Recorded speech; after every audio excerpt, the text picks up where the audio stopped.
लातूर जिल्ह्यामधल्या माने जवळगा गावाला सध्या सुमारे 50 वानरांच्या एका टोळीनं जवळ केलं आहे। पाण्याच्या शोधात ही वानरं या गावात साधारण महिनाभरापासून मुक्कामाला आली आहेत। घरात घुसून वस्तूंची नासधूस करणं, रस्त्यावर लोकांवर हल्ला करणं अशा मरकट लीलांमुळे ग्रामस्थ दहशतीखाली वावरतायत।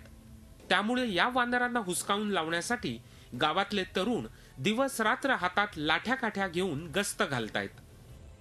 ते गावातून येत असताना रिक्षामध्ये बसल्याच्या नंतर ते डायरेक्ट अटॅकच केला ते वानरांनी। लेकरं बाळ बारीक हिंडू देणार, काहीतरी 10-5 जणाला चावले गावात, बाया माणसाला फिरू देना, घरात टोपल्यामध्ये भाकर ठेवू देना, सगळे घाबरून गेल्यात। आज रोजी आमच्या गावातले जे तरुण युवक आहेत शेताकडे जाणे नाही, कॉलेजला जाणे नाही, कसल्याच प्रकारचं कुठलं न जाता फक्त वानराच्या मागे लागणे, वानराला बाजूला काढणे हे करत असताना सुद्धा आज रोजी वानर ऐकायच तयार नाही आमच्या गावात कसल्याही प्रकारचं।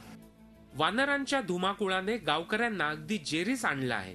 शिवाय इतर गावातले लोकही आता भीतीमुळे या गावात यायला धजावत नाहीत। शशिकांत पाटील, झी मीडिया, लातूर।